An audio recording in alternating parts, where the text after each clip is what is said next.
Student, मैं मकवाना हितल मेरे अर्पण international परिवार की ओर से आपका इस वीडियो में स्वागत करती हूँ।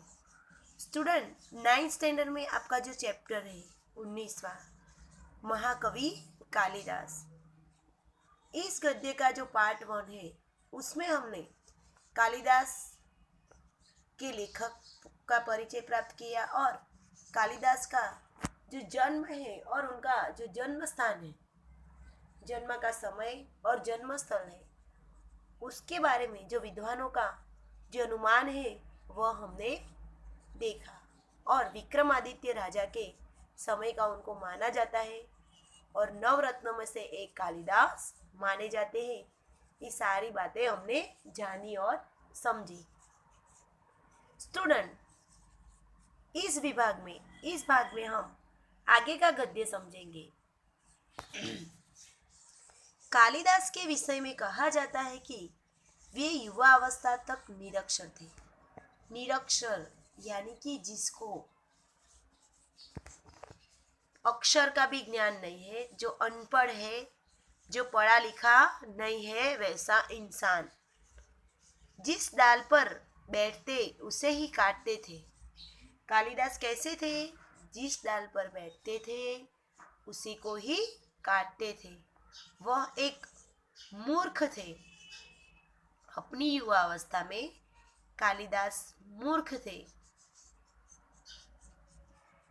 निरक्षर होने पर भी वह इतने विद्वान और महाकवि किस तरह बन गए, इसकी भी बड़ी एक विचित्र और रोचक कहानी है। स्टूडेंट, आप सब जानते हो, जब गद्य का सारबोध समझाया तब मैंने आपको बताया था कि कालिदास एक बहुत ही मूर्ख युवा थे और विद्वानों के द्वारा उनको राजकुमारी विद्योत्तमा के साथ विवाह के लिए ले जाने पर राजकुमारी ने किस तरह उनका अपमान किया था और महल में उनकी प्रवेश पे प्रतिबंध लगा दिया था। और तदुपरांत कालिदास जी ने महाकाली देवी का जो तपस्या आती है, महाकाली देवी की, वह की थी, तप किया था और वह मूर्ख इंसान से एक महाकवि महाज्ञानी बन गए थे। यानी कि देवी ने उन्हें ज्ञानी होने का वरदान दिया था। तो कालिदास के मूर्ख जो थे, कालिदास के मूर्ख होने से लेकर उनके ज्ञानी होने तक का जो प्रवास है उसका वर्णन कीजिए, ऐसा प्रश्न पूछा जाए तो आपको इस पैराग्राफ में से वो आंसर मिलेगा। उन दिनों शारदानंद नाम एक राजा थे। उन दिनों शारदानंद नाम के एक राजा थे। उनकी एक गुणवती और विद्वान पुत्री थी। शारदानंद नाम के जो राजा थे, उनकी गुणवती और विद्वान पुत्री थी जिसका नाम विद्योत्तमा था। शारदानंद नाम के राजा की पुत्री का नाम क्या था? शारदानंद नाम के राजा की पुत्री का नाम विद्योत्तमा था। विद्योत्तमा कैसी थी?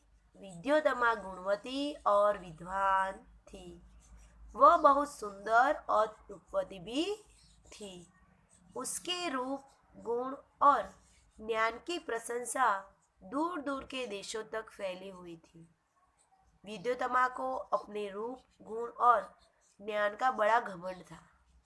अपने विवाह के संबंध में उसने एक घोषणा कर रखी थी कि जो उसे शास्त्रार्थ में हरा देगा उसी के साथ वह अपना विवाह करेगी। स्टूडेंट, ऐसा प्रश्न आ सकता है कि विद्योत्तमा ने अपने विवाह के लिए कौन सी घोषणा की थी? विद्योत्तमा ने अपने विवाह के लिए घोषणा कर रखी थी कि जो उसे शास्त्रार्थ में हरा देगा उसी से वह अपना विवाह करेगी। शास्त्रार्थ यानी कि शास्त्रों का जो ज्ञान होता है उसमें उसको टक्कर देने की, उसको उसके साथ क्या करने का था? वाद विवाद करने का था। उसके दिए गए प्रश्नों का उत्तर देने का था। उसकी इस घोषणा की जानकारी जैसे जैसे पास पड़ोस के देशों तक पहुंची गई, वहाँ के विद्वान उसकी यह घोषणा के बाद जैसे जैसे पास पड़ोस के लोगों तक पहुंचती गई, वैसे वैसे वहाँ के लोगों का क्या हुआ, वह जानकर वह शास्त्रार्थ करने आने लगे। पंडित विद्योत्तमा से शास्त्रार्थ करने के लिए आने लगे, लेकिन विद्वान या पंडितों को बड़ी ग्लानि का अनुभव हो रहा था और वे उसका बदला लेने का उपाय सोचने लगे थे। पंडित और ज्ञानियों को, जो पंडित और विद्वान थे, उनको कैसा अनुभव हो रहा था? जो पंडित और विद्वान थे उन्हें ग्लानि का अनुभव हो रहा था और वे इसका बदला लेने का उपाय सोचने लगे। क्यों उनको ग्लानि का अनुभव हो रहा था? तो इसलिए हो रहा था क्योंकि विद्योत्तमा बहुत ही घमंडी स्त्री थी। उसको अपने ज्ञान और रूप का बहुत ही ज़्यादा अभिमान था। इसलिए ज्ञानी पंडित उससे बदला लेने का उपाय सोचने लगे। विद्वानों और पंडितों ने मिलकर तय किया कि विद्योत्तमा का विवाह किसी मूर्ख से करवा दिया जाए। विद्योत्तमा का विवाह किसी मूर्ख यानी बुद्धू, मूर्ख यानी बुद्धू, किसी मूर्ख से करवा दिया जाए। और जब उसका विवाह किसी मूर्ख से करवा दिया जाएगा तो उसका घमंड टूट जाएगा। घमंड यानी अभिमान, घमंड यानी अभिमान। वे अपने अपमान का बदला भी ले सकेंगे। अतः अब से ऐसे एक मूर्ख की तलाश में रहने लगे। संयोग से उन्हें एक दिन एक ऐसा ही मूर्ख युवक मिल गया। एक दिन संयोग से कौन मिल गया? एक दिवस विद्वानों को संयोग से एक मूर्ख युवक मिल गया। वह पेड़ की जिस डाल पर बैठा था उसे ही काट रहा था। मूर्ख युवक पेड़ की डाल पर बैठकर क्या कर रहा था? मूर्ख युवक पेड़ की डाल पर बैठकर पेड़ को, उसी डाल को काट रहा था।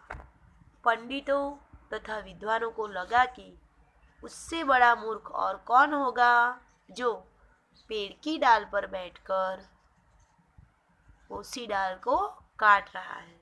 क्योंकि उसी डाल पे बैठ के अगर आप डाल काटोगे तो आप नीचे गिरने ही वाले हो।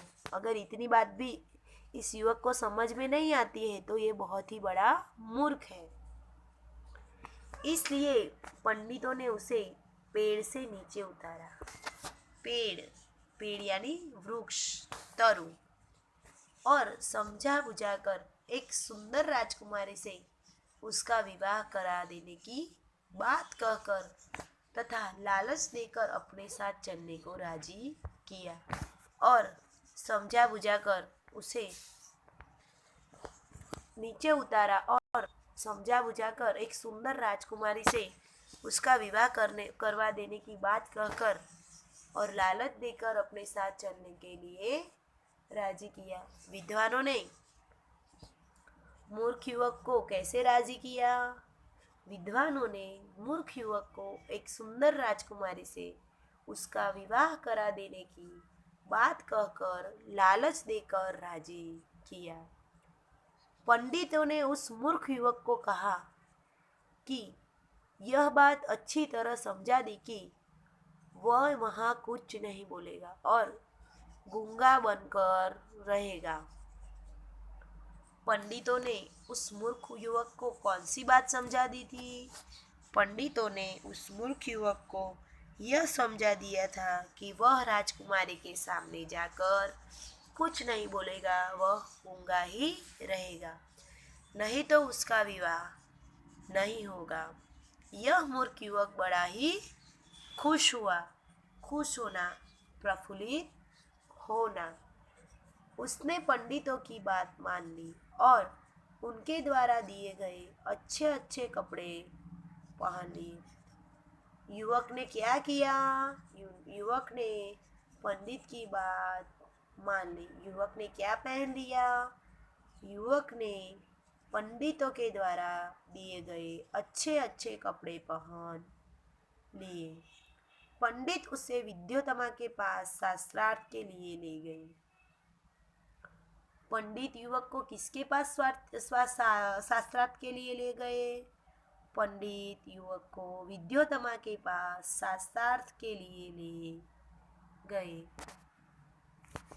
राजकुमारी विद्योत्तमा को उस मूर्ख का परिचय देते हुए पंडितों ने बताया कि ये हमारे गुरु हैं और बहुत बड़े विद्वान हैं। बहुत बड़े विद्वान हैं। विद्वान यानी ज्ञानी। बहुत ही बड़े विद्वान और ज्ञानी पुरुष हैं। शास्त्रों के जानकार हैं। आपके साथ शास्त्रार्थ करने आए हैं। लेकिन उन दिनों मौन व्रत को चलने के कारण ये संकेत में ही शास्त्रार्थ करेंगे।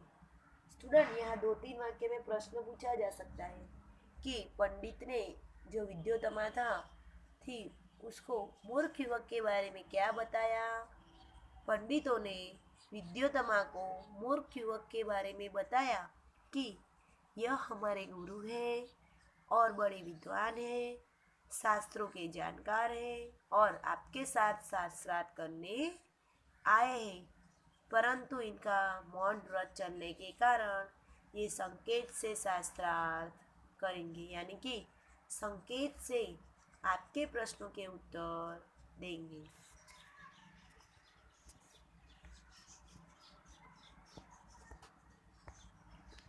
विद्योत्तमा पंडितों की यह छल भरी बात, छल कपट, जो छल भरी बातें थी, कपट भरी बातें थी, वह समझ न सकी और शास्त्रार्थ के लिए तैयार हो गई।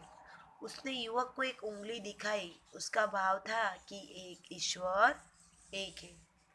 विद्योत्तमा का एक उंगली दिखाने का भाव क्या था? विद्योत्तमा का एक उंगली दिखाने का भाव था कि ईश्वर एक है। उस मूर्ख युवक ने समझा कि मेरी आँख फोड़ना चाहती है। उस मूर्ख युवक ने क्या समझा? कि वह उसकी आँख फोड़ डालना चाहती है। उसने दो उंगलियां दिखाते हुए उसकी दोनों आंखें फोड़ डालने का संकेत किया। स्टूडेंट, आपको सविस्तार जो प्रश्न होते हैं 5-6 वाक्य में, उसमें विद्योत्तमा और मूर्ख युवक के बीच का जो शास्त्रार्थ है वह समझाइए या अपनी भाषा में लिखिए। तो आपको ये सब लिखना होगा। तो मूर्ख युवक ने एक उंगली के बदले 2 उंगलियां दिखाते हुए उसे कहा कि मैं तुम्हारे दोनों आंखें फोड़ डालूंगा। पंडितों ने इस संकेत का अर्थ विद्योत्तमा को समझाते हुए कहा, आपके प्रश्न के उत्तर में हमारे गुरुजी कहना चाहते हैं कि ईश्वर यानी कि भगवान और जीव दो हैं। भगवान और जीव दो हैं। इस बार राजकुमारी विद्योत्तमा ने 5 उंगलियां दिखाकर 5 तत्वों का संकेत किया। 5 तत्व कौन से 5 तत्व है? अग्नि, वायु, भूमि, जल और आकाश। तो इस बार राजकुमारी विद्योत्तमा ने 5 उंगलियां दिखाकर 5 तत्वों का संकेत किया था। उस मूर्ख ने समझा कि वह मेरे मुंह पर तमाचा मारने का संकेत कर रही। उस मूर्ख ने समझा कि यह मेरे मुंह पर तमाचा मारने का संकेत कर रही है। उसने मुट्ठी बांधकर तमाचे का जवाब घूंसे से देने का संकेत किया। मूर्ख युवक ने विद्योत्तमा के 5 उंगलियां दिखाने पर कैसा संकेत किया? मूर्ख युवक ने विद्योत्तमा के 5 उंगलियां दिखाने पर मुट्ठी बांधकर तमाचे का जवाब घूंसे से देने का संकेत किया। संकेत यानी इशारा।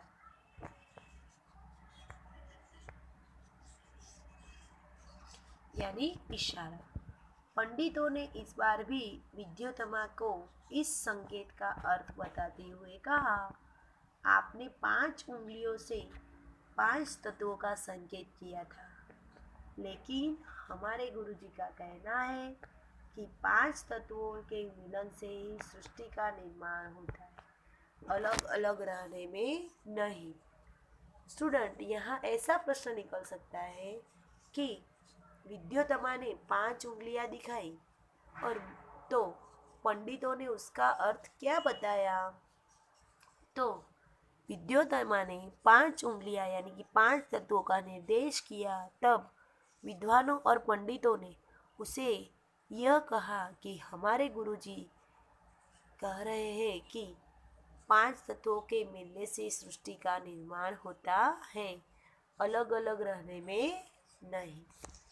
इस तरह उपरोक्त शास्त्रार्थ में विद्योत्तमा ने उस मूर्ख मंद बुद्धि युवक से अपनी हार यानी पराजय मान ली और दोनों का विवाह धूमधाम से पंडितों ने करवा दिया। तो स्टूडेंट, आपने देखा कि किस तरह वो मूर्ख युवक था, यानी कि जो युवा अवस्था के मूर्ख कालिदास थे, उन्होंने मौन रहकर किस तरह पंडितों की बात मानी और उस सुंदर और विद्वान राजकुमारी से शादी कर ली। इस तरह उपरोक्त शास्त्र में वह दोनों ने क्या किया, शादी कर ली। एक दिन की बात है, एक ऊँट की बोली सुनकर मूर्ख युवक अपना मौन व्रत भूलकर यकायक बोल उठा, उट्र उट्र। देखो, एक दिन की बात है, तो मूर्ख युवक ने एक दिन क्या किया, या ऐसा प्रश्न पूछ सकते हैं, मूर्ख युवक ने एक दिन ऊँट की बोली सुनकर क्या किया। तो मूर्ख युवक ने एक दिन ऊँट की बोली सुनकर अपना मौन व्रत भूलकर सहायक या एकाएक बोल उठा, उट्र उट्र।